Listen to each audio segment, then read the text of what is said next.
I'm coming at you from the desk. That means I gotta yap about something. This is mostly a gaming tech related channel. If you've seen my face before, why aren't you subscribed? I would appreciate that. Because of just the nature of this channel, I'm always on to whatever the newest, latest, coolest thing is. I'm never settling down with just one thing. No matter how great it may be, I'm always moving on to whatever the next thing is. I always get a lot of questions like, Bob, what's the latest handheld? This is the voice I chose for you. What's the latest handheld or keyboard or camera that I should be getting? And lately, the answer isn't always the newest thing. Lately, the answer has been something that's pretty old by now. There are plenty of things that I recommend or even use myself as my go-to that are years old. And it's easy to lose sight of that when you're seeing all of these videos showcasing the latest things. Just because channels like mine are always covering the latest gadgets, that does not mean the latest gadgets are the best options. It might look enticing because you see 10 videos on the latest handheld or the latest camera or the latest phone, but you probably don't really need it. What you're looking for might not necessarily be in the latest YouTube videos. The device that best fits your needs might even be something that you already have. One of the best examples that I can think of is the PC handheld space. There have been so many devices coming out every couple of months, each one touting slightly more power, maybe a slightly better screen, all at more and more astronomical price points. And after all of this time, I'm still recommending the Steam Deck to people. That is a PC handheld that came out in 2022. It is still, by far, the best bang for your buck that you can get. It is the cheapest, most user-friendly PC handheld out there. Sure, it can't play every game that a Windows device can. Some games just do not work on Linux at all. But I think it makes up for that with its price and its ease of use. Using SteamOS is a much better experience than using Windows in a handheld form factor. Even with the latest Xbox full screen experience updates, it wasn't enough.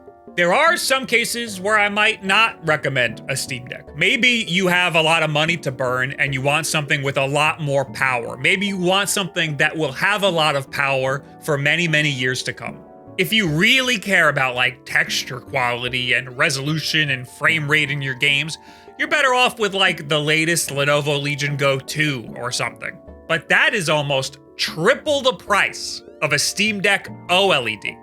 Some of the latest, most cutting-edge AAA games might have issues on Steam Deck at first. Developers are lately optimizing for lower-end devices after launch. But despite all that, I still reach for my Steam Deck OLED pretty frequently. Of all of the devices that I have, sometimes it's just the easiest to get a game going on. And again, it's easy to lose sight of that because of how old it is and how much stuff has come out since then. Not everything in your life needs to be updated to the latest model every time you see a flashy video on YouTube. I've had this computer since, 2021? It's the same one that I've had. I've had the same TV for 7 years. I still use wired headphones. I get made fun of for that a lot. Hey, what's with the wired headphones? You going for like a retro look or something? Nah, I just didn't want to mess around with connecting wireless headphones. They should just plug in and work. Oh, okay. All right. So you're an idiot. What? Yeah. And that is how headphones should work. How did you just take that from me? Oh, rotoscoping that was probably a huge pain in the ass. This video is sponsored by ASUS and the ROG Cetra Open Wireless Gaming Earbuds. They're Bluetooth and they can connect to multiple devices, simultaneously switching between both. But they can also connect USB-C with a dongle, just in case you want a faster, more reliable connection than what Bluetooth can offer. And it's a lot easier to set up. I'm not really a wireless headphone guy, but I've been using these for about a week. And what I like about these in particular is that they don't even go inside of your ear. They just sit right on top of the outside of your ear. That's way more comfortable for me. And they still don't spill your audio out into the world. You have to have your ear pretty close to the speakers to be able to hear what's going on. And they still have noise canceling abilities too. Yeah, me too. I didn't say anything. Skill-based matchmaking? What are you talking about? Look at the dog right now? What about him? It has 4 built-in microphones with AI noise cancellation to capture your voice with exceptional clarity. Of course, everything gets contained in this nice, neat little case, and they connect instantly once you take them out. You get a total of 64 hours of battery life here, and the settings are configurable with the GearLink app. Change what the buttons do, adjust your lighting or turn them off, adjust sound modes and your EQ, and more. Check out the ROG Cetra open wireless gaming earbuds at the link in the description below. All right, can I have them back? Yeah, they do work for Mac.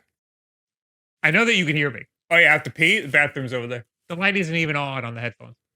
No, I turned them off and that. Gotcha. You got me. You got me. Get the headphones back! I get a lot of questions about emulation handhelds. And personally, every couple of months, I fall back to just playing games on original hardware. You don't have to worry about emulation quality when you're playing games natively. You can even get the versatility of an emulation handheld with some of these official ones. The 3DS is extremely easy to hack. It can play DS and 3DS games natively and Game Boy Advance games close to natively. It even has support for a lot of other systems too. Hell, you can even stream Steam games from your PC with the 3DS.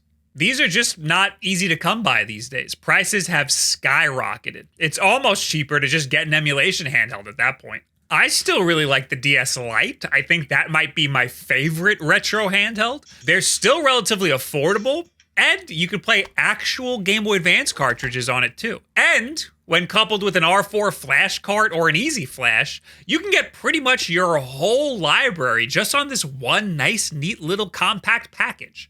Lately, we've been seeing a pretty big influx of Android emulation handhelds, each one releasing with more and more power as well. All of this power would be pretty much useless just for emulation. We've really hit a ceiling on emulation on Android. But now that we can play Steam games on these things, that power is starting to get a little more useful. But even still, we're at the law of diminishing returns. The latest handhelds aren't all that much better than the previous ones. You can probably thank the chip shortages for that. I wouldn't recommend upgrading from a Retroid Pocket 5 or even a 4 to the newer model. The 6 is nice, but it's not that nice. And now, you can't even. They just announced that they're discontinuing the 12 gigabyte model, the more powerful model, the one that I have right here. And the 8 gigabyte model just got another price increase. So there's even less of a reason to upgrade now. The Odin 3 is really powerful. People are getting some crazy AAA games to run on there, but I still reach for my Odin 2 Mini all the time. It's the perfect size to performance ratio for me. It's not as powerful as the 3, but it's still immensely powerful. I played hours of Zelda Echoes of Wisdom on it. It can handle all the Steam games that I would want to play on Android. The Ein Odin 2 Portal came out shortly after the Odin 2 Mini, and that was everyone's favorite for a bit, but not mine. I was totally fine with what I had. I like how much smaller it is. Now, the Ein Thor is a different story. It's the same chipset, so it's hard to recommend upgrading to, but the clamshell form factor is a really nice touch. I often get asked what the best small or cheap emulation handhelds are, and I'll give you 3 right off the bat. The Miu Mini, the TrimUI Brick, and the Anbernic 35XX SP, all of which came out years ago. The Miu Mini was so good and so popular, it was hard to top. That video did numbers. It can only play up to Game Boy Advance reliably. I wouldn't recommend it for anything 3D at all. It can do DS if you try hard enough, but the size, the versatility with custom firmware like Onion OS and MinUI, and the cheap price, that has it ranked really high in my recommendations. Even still to this day, years later, I still reach for this thing myself. Now, it's only recently been contested by the TrimUI Brick. This is extremely similar. It's a similarly great size and form factor. It has similar power, although it can push a little more, getting you N64 games reliably. I played a lot of Bomberman 64 on one of these. And it has similar custom firmware support. It also has MinUI. And there's a new metal version. Both of these are great options, and neither of them are all that new either. Now, the 3.5XX SP is also a go-to because of its clamshell design. This is in the same class as the others for being so cheap and also having a similar power level and custom firmware support and all that. Anbernic has released a lot of consoles since this one, but in my opinion, none of them have come close to capturing the magic. The 3.4XX SP is pretty much the same thing, but with thumbsticks, which would be helpful for playing certain 3D games, but the thumbsticks are terrible, and they're in such a bad spot. It makes the whole thing really uncomfortable. The whole unit is also slightly smaller, including the screen. It's actually a perfect screen for Game Boy Advance games, but it makes it a worse screen for literally any other system. So if you want something just for Game Boy Advance games, the newer 3.4XX SP is good, but for anything else, you're fine with the older 3.5XX SP. The Nintendo Switch 2 was the hot ticket item last year. There was a lot of hype for that, but most normal people haven't really felt the need to upgrade because there just aren't really many killer games for it. You got Mario Kart World, you got Donkey Kong Bonanza, and a couple of smaller games sprinkled about. Pokemon Legends ZA, I actually really like that, and I'm not a big Pokemon guy. That game also released for the Switch 1. A lot of great games are releasing for both. People don't see the need to upgrade, and that's totally fine. People are very upset that the next Pokemon game, Winds and Waves, that's going to come out next year, and that is not getting a Switch 1 version.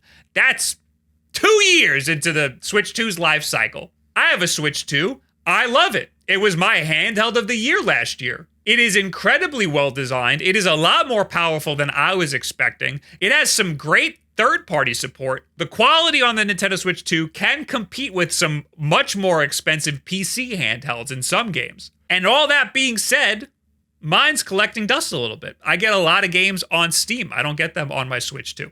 And I'm sitting here waiting for the next great AAA Nintendo release that's first party that I can't play anywhere else. But I understand that a lot of people don't have every handheld under the sun like I do. And for those people, I would recommend a Switch or a Switch 2. But you don't need the latest one. You're probably just fine with the original Switch until there's a game that you can only get on the Switch 2. My point here is that you've probably seen a lot of videos from me and other creators that are all like, look at this shiny new thing. Look at how cool this thing is. And the point of all of my videos, I try to conclude them with who is this device for? And that's really important. If the device isn't for anybody, I try my best to avoid making that video entirely. Of course, there's always going to be people who just have nothing. Imagine you just spawned in here. Then sure, maybe then you might want the latest and greatest thing. But I know that a lot of you already have something, and you're watching these videos to see if the newest, coolest thing is worth upgrading to. And lately, not a whole lot of these things have been worth upgrading to. There's a lot of factors at play. There's a lot of people to blame. You can blame the chip shortages. You can blame tariffs. You can blame prices going up on everything. You can also blame lack of innovation. Things are just getting stale. I keep complaining how everything's a glass rectangle. There's just not a lot of room to grow here when we're just trying to play retro games over and over and over again. There's been less and less iterations between releases, and each release is getting more and more expensive. A Mii Mini released today would probably be like double the price that it was back then. You actually probably got a deal on that. Not to mention, phone emulation has gotten insane. You don't really need anything anymore. What's in your pocket is already good enough. Keep this in mind the next time you see a flashy new object. It's probably for someone who's just starting fresh, who's new to this hobby. It might not be for somebody who has last year's model or something similar, you know? Don't get too overhyped. What you have already is probably just fine. So what do you guys think? I want to know what's some of the stuff that you have that's lasted you a couple of years now. Something that's a little older and you haven't felt the need to upgrade recently. Leave it in the comments below, at me on Twitter, any and all this other social media garbage. I'm trying not to lose touch too much because again, I'm always using the latest and greatest thing, and a lot of us YouTubers are because that's our job, is to review this stuff. But in my personal life, I don't do that. I use a lot of the same old crap because it works and it's good and I don't feel the need to spend the money on a new thing. Scrolling down here is our podcast patron supporters. Thank you so much. If you want your name here, go over to the podcast and subscribe and whatever, and you get bonus episodes of the podcast by doing that. And the most important thing you can do to help support this channel is make sure that that button is subscribed to so you see more of my videos, because that's how YouTube works. And share this video with a friend who is always spending way too much money. Or don't. Maybe you want them, because then you get their hand-me-downs. Thank you very much. Have a good week.